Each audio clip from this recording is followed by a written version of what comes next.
Get off my property or I'm calling the police.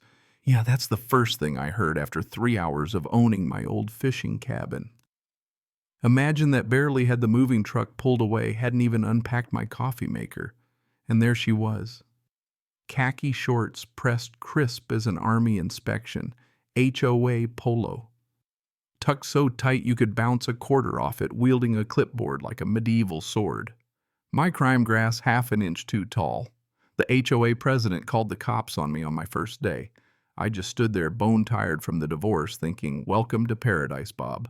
2 officers showed up, one older one barely out of the academy, apologizing for wasting everyone's time while Karen Wilson smirked and waved a stack of 47 violation notices like she was dealing blackjack in Vegas. All I wanted was peace and a fresh start after losing half my business, all my faith in marriage and most of my dignity. Instead, I got a war I never asked for over grass. That's how it started, but you wouldn't believe how it ended. Name's Robert Thompson, just Bob, if you're not trying to find me for curtain color. 42, former Marine, former husband, now proud owner of the ugliest shack on the California coast. Paid $125,000 for a weathered box. The real estate agent practically apologized for, but I saw what I needed: a place with solid bones, a stubborn streak older than me, and distance from everything that hurt. The cellar. Mrs. Clark handed me the keys and kind of laughed.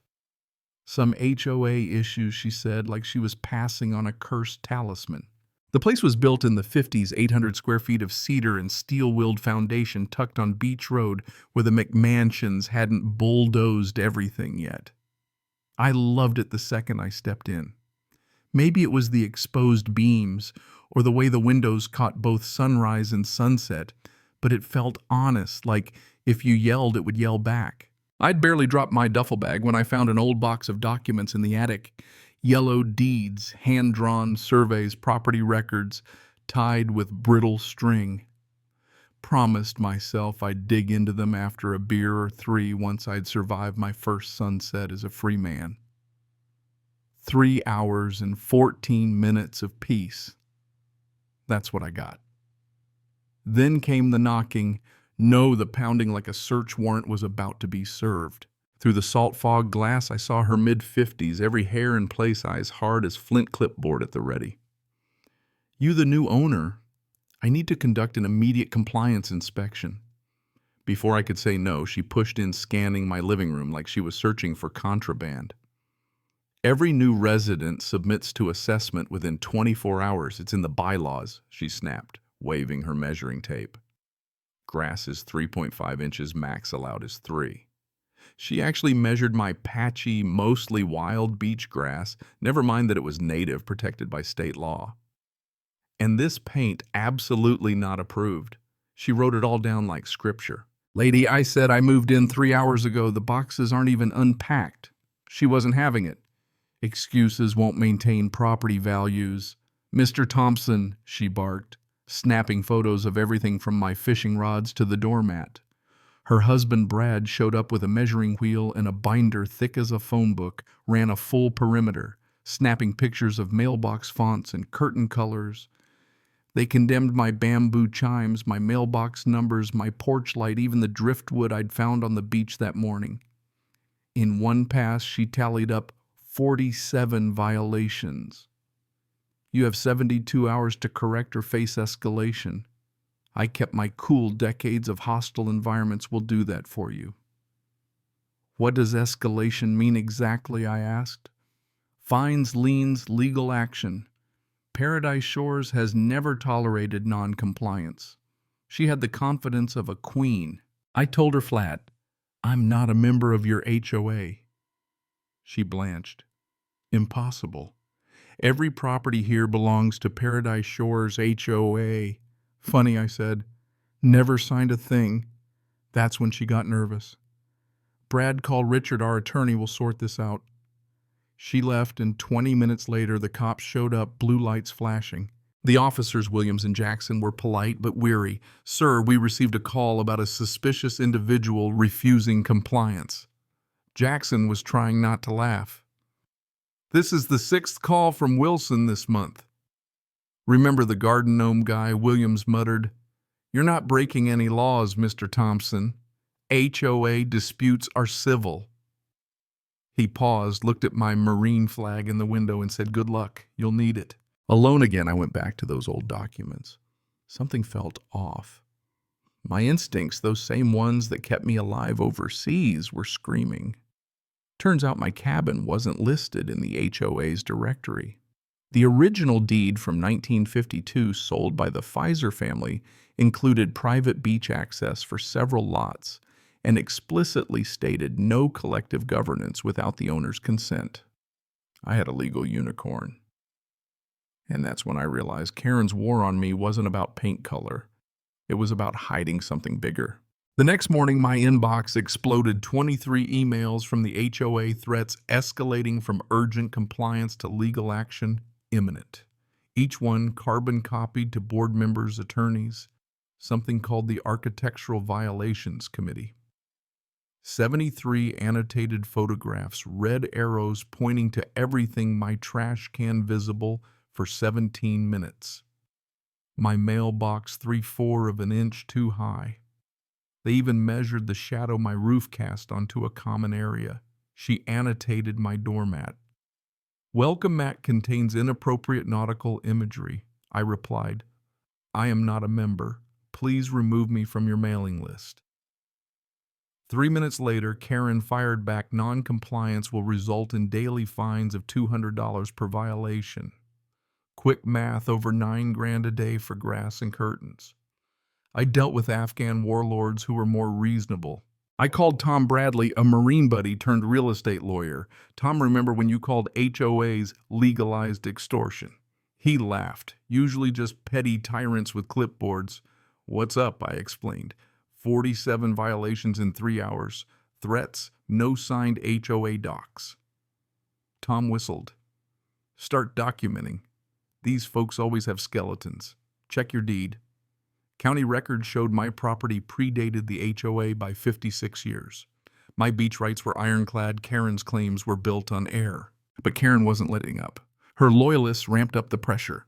Anonymous complaints, bogus health inspector visits. Even the fire marshal dropped by. Then came the social media attacks. Karen live streaming a neighborhood tour, shaming my cabin, her followers chiming in with threats and insults. But then the twist comments started popping up from neighbors she'd burned before Margaret Walter, even an elderly woman named Betty.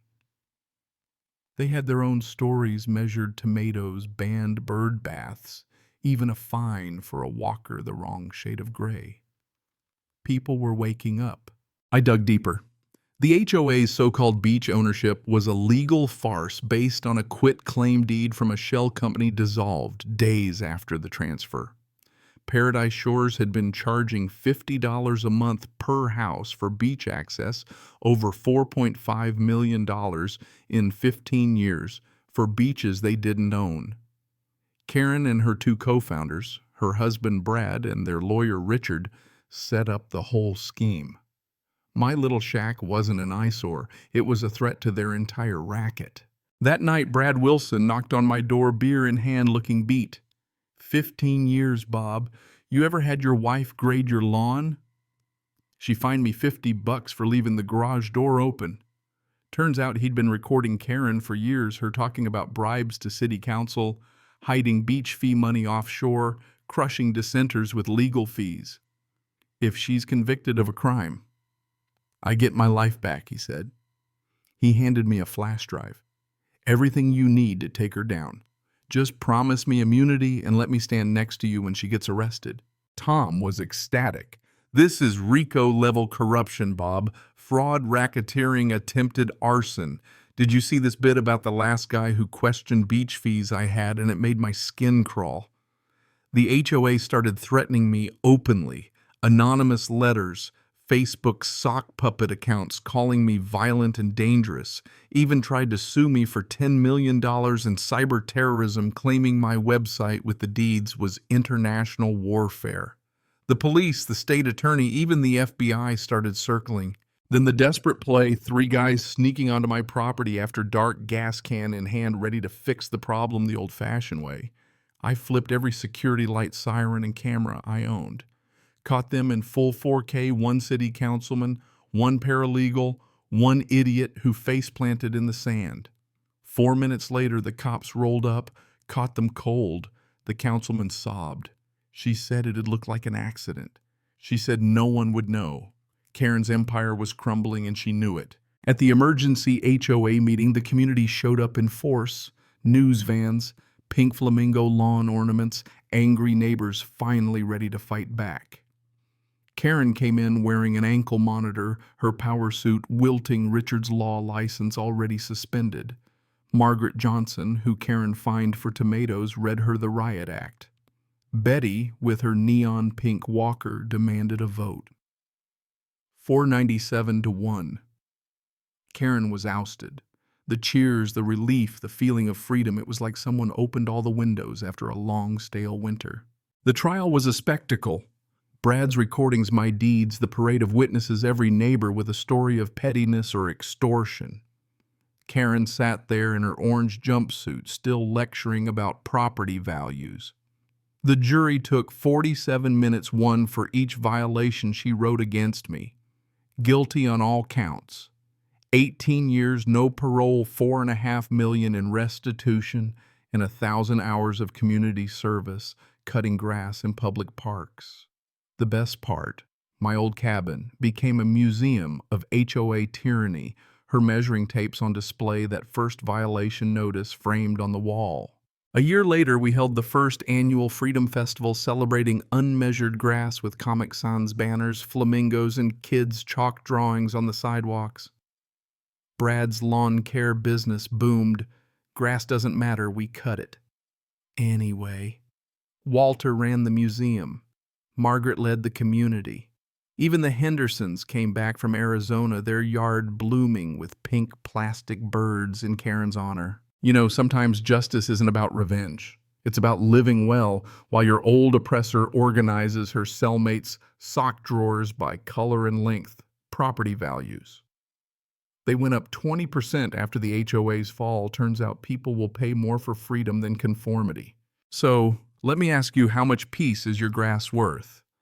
Ever stood up to a petty tyrant, or did you let them measure your happiness in inches? Share your story below, because trust me, in this country there's always another HOA Karen waiting in the wings. If you made it this far, smash that like, drop a comment. What's the worst HOA drama you've lived through? And remember, don't let anyone tell you how tall your grass should be. That's America, folks.